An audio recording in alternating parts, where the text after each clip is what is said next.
evening, everybody, and welcome to today's debate show. Today's subject is about identity violation and hacking. Nowadays, with the growth of the digital environment, it seems that it is more complex to define the concept of identity. Individuals tend to have a double life with same importance through the real world and the digital one. It has become hard to distinguish between the two. We have built such a trust in the digital world in today's society. But are we putting ourselves in a vulnerable situation by posting, sharing, and saving personal data on the digital platforms? Have we been sufficiently informed and are we aware of the consequences of our actions? In today's show, we are trying to define the line between our actual self and the digital identity that we are publishing ourselves to be. We have experienced a digital revolution where no legislation have been made and no claim for your personal rights have been encrypted. And do we realize how much damage this can cause on the people who actually becomes victim of identity violation? Lately, we have been experiencing some leaks from trusted companies and platforms like iCloud and Snapchat. Many celebrities' private photos have been hacked, published and spread. Jennifer Lawrence, among them, stated in Vanity Fair interview, "It's my body and it should be my choice, and the fact that it's not my choice is disgusting." Moreover, she stated, "Anybody that looked at those pictures, you're perpetrating a sexual offense and you should cover with shame." Finally, she concluded by saying it is not a scandal, it's a sex crime. But ordinary people also experience such a problem, mainly in Scandinavian countries, as their Snapchat has been hacked. Most of them were underage, which had serious consequences for the ones concerned. We're out in the streets asking people how they feel about this subject. Yes, I heard about Jennifer Lawrence photos. Yeah, I heard about that case. I was pretty shocked there. Yeah, I heard about that. I think that's horrible what happened to her and to other movie stars. Yes, I've heard about this issue. Oh yeah, you're talking about on internet the pictures, right? No, I don't care about the photos. Nope, I'm not a pervert there. Sorry, but no. No, I haven't, and I don't want to see them. I didn't see the picture, but I wanted so much to see that because it's a bad curiosity. But when you see that on Facebook, you really want to click and to see. But Of course I saw that. It was awesome. But no, seriously, yeah, I saw that, and because I was on Facebook, and of course with all people sharing this news, no one could avoid it. So yeah. I think it's a violation of the privacy, and for me it's a real scandal. Well, I think it's quite a violation of her privacy. It's not. I think that these networks have to be more safe, and yeah, I felt ashamed for her a little bit because, well, everybody has privacy. it's a main problem. It's not the first one in the media with the naked picture of celebrities, and I think it's not fair for her because it's just an actress. We like her on different movies. We don't need to have this information. I think that's like violating the privacy of the people.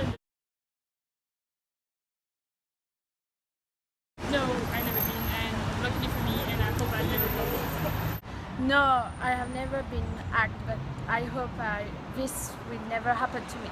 I've never been hacked. One of my friends took a picture of me in a party and I was not in control of myself, and he wanted to post that on Facebook. So he, with a blackmail, a kind of blackmail, he wanted really to post it, and I said no, don't post that. I felt really stressed. No, I've never been hacked, but I won't feel good if they did it to me because I think it's part of your private life. So. No, because You know, for example, about Snapchats, it's supposed to be just photos for a few seconds or a few minutes, but a scandal happened, but it's not appear just a second, just a minute, and this is kept by the society. And don't trust this application because for me it's a violation.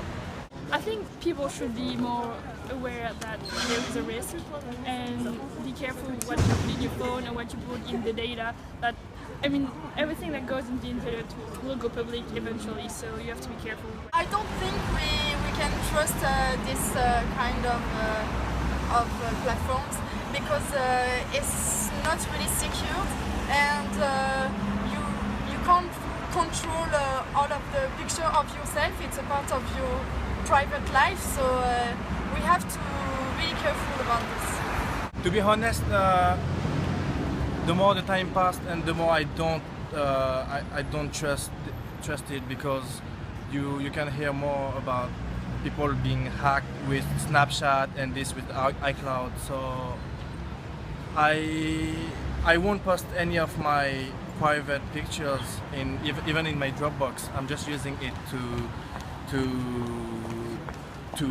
the classes for my private files, etc. And I think the law have to change about that, because we cannot stay like this with this kind of problems. As we saw in these interviews, people react differently, but this episode reveals a truth about our society. In general, people agree to say that it's something horrible and that it's a violation of identity, but they behave otherwise. Even if technology is a constant evolution, it doesn't have to evolve out of our control. We have to be aware of each act we do in the virtual life as we do in the real life. Internet allows us to act easily, for free and anonymously. That's why people think they are far away of consequences. Finally, we realize that some people worry about if the law is able to cope with identity violation issue, which are more likely to happen to everyone. Jennifer Lawrence, we can really see that there is a thin line between your physical identity and your digital identity. You may think what you put up on internet can only hurt your digital identity, but it actually hurts your physical identity as well. We need to ask ourselves the question if it's really the hackers who are the problem, or is it we in the community that actually helps clicking on these links and on the pictures to make them spread. And we need to think, is it the community's fault that we're so curious about things that happen, and we're so curious to click on links and on pictures, so we actually contribute to all this mess and all these problems that happens. In society, pretty much everyone has a digital identity, and everyone risks that they will get violated. Even if people don't really trust the platforms and don't really feel secure, they're using them like never before. Since the physical identity and digital identity is moving closer and closer, and so a really thin line between them now, it's going to be really interesting to see how it's going to develop in the future. Today's subject has been very interesting, and it will be very interesting to see what's going to happen in the future. So, thank you for your time, and have a good evening. Thank you. Goodbye.